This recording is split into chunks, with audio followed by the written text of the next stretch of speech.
এই ভিডিওতে আমি তোমাদের গ্রুপ বাই ক্লজটা কি করে ব্যবহার করতে হয় সেটা শেখাবো। মনে রাখবে, গ্রুপ বাইকে ক্লজ বলা হয়। গ্রুপ বাই ক্লজের কাজ হলো কোনো কলামে বা ফিল্ডে একই ভ্যালুগুলোর বা মানগুলোর গ্রুপ তৈরি করা। আবার বলছি, গ্রুপ বাই ক্লজের কাজ হলো কোনো কলাম বা ফিল্ডে থাকা একই ভ্যালুগুলোকে গ্রুপ করে তৈরি করে দেওয়া বা একই শ্রেণীতে ভাগ করে নেওয়া। লক্ষ্য করো, এখানে আমি একটা এসকিউএল কমান্ড দিয়েছি, select section comma count star from class 12 group by section. অর্থাৎ আমরা সেকশন ফিল্ডটা আর সেই সঙ্গে কাউন্ট করতে চাইছি, তার মানে সেকশন ফিল্ডটা দেখতে চাইছি এবং কাউন্ট করতে চাইছি বা গুনতে চাইছি ফ্রম ক্লাস 12, অর্থাৎ ক্লাস 12 টেবিল থেকে গ্রুপ বাই সেকশন, অর্থাৎ সেকশনের ওপর গ্রুপ করতে বলছি। এক্ষেত্রে গ্রুপ বাই ক্লজ কি করবে,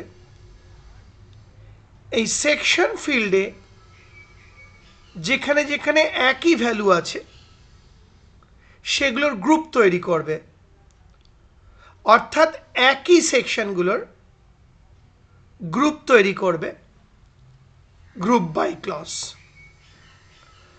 আর সিলেক্ট স্টেটমেন্ট সেকশন ফিল্ডটা দেখাবে এবং কাউন্ট ফাংশন প্রয়োগ করে প্রতিটি সেকশনে কতজন করে স্টুডেন্ট রয়েছে সেটা দেখিয়ে দেবে। আরেকবার বলছি, গ্রুপ বাই ক্লজ সেকশন ফিল্ডের মধ্যে যে ভ্যালুগুলো রয়েছে তার মধ্যে একই ভ্যালুগুলোর গ্রুপ তৈরি করবে। আর সিলেক্ট স্টেটমেন্ট সেই সেকশনগুলোকে দেখাবে গ্রুপ করে, আর কতগুলো প্রত্যেক সেকশনে স্টুডেন্ট আছে সেটা কাউন্ট করে ফলাফলটা দেখাবে। এবার আমি সেমিকোলন প্রেস করলাম, এন্টার কি প্রেস করলাম, সঙ্গে সঙ্গে দেখো আউটপুট দেখিয়ে দিচ্ছে। এই যে আউটপুট, এখানে সেকশন কলাম, এটা কাউন্ট স্টারের আউটপুট।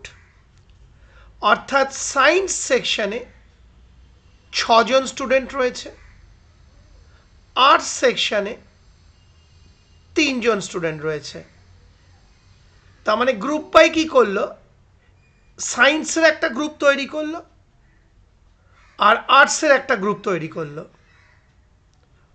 আর কাউন্ট স্টার সায়েন্স সেকশনে কতজন স্টুডেন্ট আছে বা রেকর্ড আছে গুনে দিল, আর আর্টস সেকশনে কতজন স্টুডেন্ট আছে বা রেকর্ড আছে গুনে দিল। উত্তরে বলছে সায়েন্স সেকশনে 6 জন স্টুডেন্ট রয়েছে, আর্টস সেকশনে 3 জন স্টুডেন্ট রয়েছে। অর্থাৎ সায়েন্স গ্রুপে 6টা রেকর্ড রয়েছে, আর্টস গ্রুপে 3টে রেকর্ড রয়েছে। দেখা যাক ঠিক হলো কিনা। তলায় দেখো আমি আবার এসকিউএল কমান্ড দিয়েছি, সিলেক্ট স্টার ফ্রম ক্লাস 12, অর্থাৎ আমি ক্লাস 12 টেবিল থেকে সমস্ত ফিল্ড এবং রেকর্ড দেখতে চাইছি। এই যে আউটপুট দেখিয়ে দিয়েছে, দেখো এই যে আউটপুট দেখিয়ে দিয়েছে। এবার সেকশন ফিল্ডটা খেয়াল করো, আমি আগে গুনি সায়েন্সে কটা রেকর্ড রয়েছে। দেখা যাক সায়েন্স কটা রয়েছে, 1 2 3 4 5 6, অর্থাৎ 6খানা রেকর্ড রয়েছে সায়েন্স সেকশনে। এই যে অরিত্র দাস, অনুরাগ ভট্টাচার্য, রত্নদীপ গিরি, রোহন কর্মকার, অনির্বাণ অধিকারী এবং সৌভিক দিন্দা, এরা সবাই সায়েন্স সেকশনে। তাহলে সায়েন্স সেকশনে টোটাল 1 2 3 4 5 6, 6খানা রেকর্ড রয়েছে, অর্থাৎ 6জন স্টুডেন্ট রয়েছে সায়েন্স সেকশনে। এবার আর্টসটা গুনি, 1 2 3, অর্থাৎ আর্টস সেকশনে 3জন স্টুডেন্ট রয়েছে। এই যে প্রযুক্তা পান্ডা 1, সোমদত্তা অধিকারী 2 এবং দীপাঞ্জন করণ 3, অর্থাৎ আর্টস সেকশনে 3 জনের ভ্যালু হচ্ছে আর্টস, অর্থাৎ 3 জনের রেকর্ড রয়েছে। দেখো ওপরে তাকাও, মিলে গেছে। সায়েন্স সেকশনে 6 জন, আর্টস সেকশনে 3 জন, মিলে গেছে। অর্থাৎ গ্রুপ বাই ক্লজ এখানে কি করলো, সায়েন্সগুলোর একটা গ্রুপ তৈরি করলো, আর কাউন্ট ফাংশন সেই সায়েন্স গ্রুপে কটা রেকর্ড আছে গুনে দিল। আবার গ্রুপ বাই ক্লজ আর্টস সেকশনে কটা আর্টস আছে গ্রুপ তৈরি করে দিল। এই যে আর্টস আর্টস আর্টস, অর্থাৎ আর্টসের একটা গ্রুপ তৈরি করলো, আর কাউন্ট ফাংশন সেই আর্টস গ্রুপে কতজন আছে সেটা দেখিয়ে দিল।